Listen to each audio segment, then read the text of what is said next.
Are you going places or left behind because you don't have a travel companion? Listen to how you can travel more independently. Dr Travelbest will bring you the best answers, tips, and hear mistakes so you can benefit. Welcome to Dr. Mary Travelbest's Independent Travel Guide. This is for women who travel, who want to travel, and especially for those who want to travel independently. What's on your bucket list? I'll help you get there. I'll respond to your travel questions as well as share my mistakes and missteps in travel. And because I've made just about every mistake, you don't have to. I wrote and published the best-selling book, CD, and website, The World's First Guide to Independent Travel. And since 1993, I've been running a marketing business, raising 4 children with my husband, and been a university professor while traveling. So these experiences are necessary tools, and I want to share them so you make your trip the very best, like Dr. Travelbest. In this episode, we'll be talking about the best of something when you travel. How do you find the best? We'll also talk about Taipei, Taiwan, and a special destination called the Beitou Hot Springs. And my mistake this episode was not asking about Wi-Fi in advance. And my tips are how to pack like a pro. So the FAQ, where can I find the best of something when I travel? I want to sample and see what is the very best restaurants, locations, sites, etc. Here's my answer. So when you're not on a tour, you need to find out your own schedules, and that's up to you. So here's some things to make this happen, and ask the locals about what's best. So if you don't meet any locals right out the gate, make a point to go to some places where they hang out. You can get to know a few locals of a similar age of yours and interests. Maybe you go to a laundromat, a coffee shop, a train station, even a playground or a park. And let's just be real. Use your common sense. Don't believe everything you read or hear. You need to verify wherever you can, and be sure to read reviews, comments, and ask questions on social media. You can ask our Facebook group, Dr. Mary Travelbest, and have your group members give you advice. If you don't ask for recommendations, you probably won't find the best, but you will find your own adventure, and that you will never regret. So today's independent destination is Taipei, Taiwan. I'm going to talk about some of the very popular places, and then a suggestion for one that's off the beaten path. So the main tourist places in Taiwan are the National Palace Museum, the Chiang Kai-shek Memorial Hall, Taipei 101, which is a 101-story building in downtown Taipei, and the Xinlin Night Market. So I've been to all these, and I've been to them several times.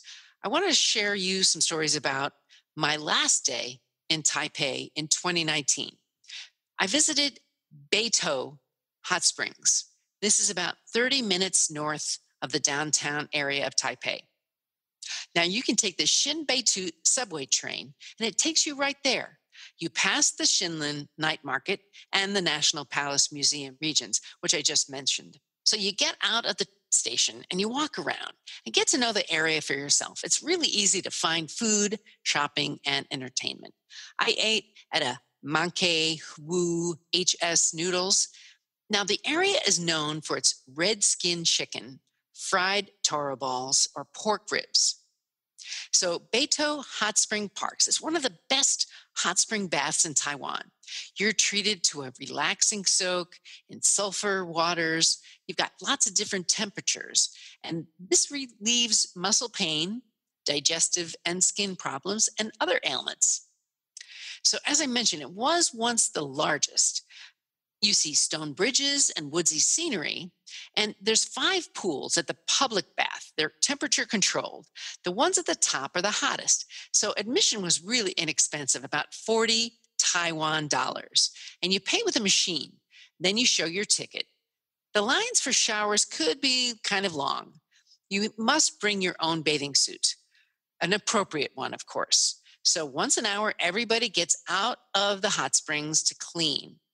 And there are plenty of private places too. There's lots of hotels nearby, and you can walk to the Beito Public Library and to the Cultural Center. Now, after the sulfur springs, I walked up a very windy hill past all of these hotels to the entrance of the Yangmingshan National Park. We went there a couple of days before, and we were in some nude sulfur baths there. So men and women are separated, in case you're wondering. That was pretty interesting. So the park itself was beautiful. You could see volcanic terrain. You have grassy plains, blossoming cherry trees, depending on the season, and lots of butterflies and birds. And you can stop and take lots of pictures. Taipei's tallest peak can be seen from here at 3,675 feet above sea level. We also visited a town that day called Tamsui, and we tried to see the Guandu Nature Park, but it was closed because of a Monday. So be sure you pick a day that it's open. Today's mistake. Let's talk about Wi-Fi. And my mistake was not really understanding what Wi-Fi was like in different cities. So my advice is to ask in advance, how do you connect to the Wi-Fi? Or if you can't connect, you can create your own network, your own VPN network. So I've been afraid to ask because I didn't want people to think that I was a poor planner and that I didn't think to prepare. So ask your friends or stop in a store that sells wireless products. They will explain to you the difference between how to connect Wi-Fi here versus where you're going.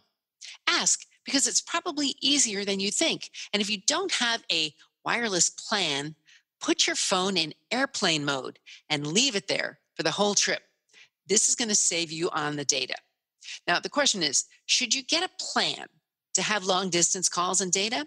Well, it's probably a good idea. And some wireless carriers like mine, T-Mobile, they already have that. So ask in advance. Tell them what country you're going to be going to.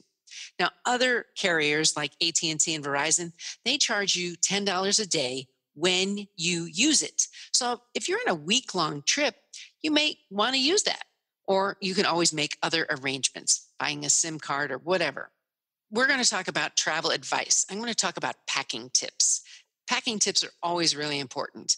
So one tip is to bring dryer sheets with you. Now, they smell good, and they're also useful for many things on your trip. The second tip is to lay everything out that you're going to pack and then shrink what you need and only bring what is necessary.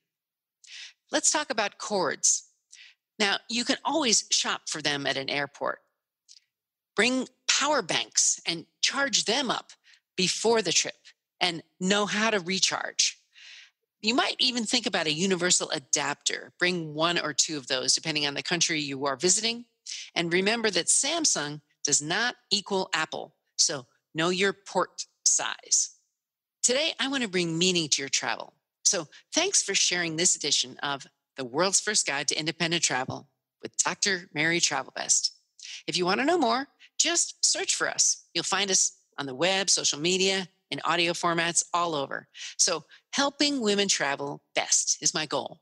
Please send me your travel questions so I can help you and help others too. I'm looking for you to travel best. So go ahead and tell me what's on your bucket list. What's on your travel bucket list? Tell the doctor and her team of women who travel the world seeking the very best.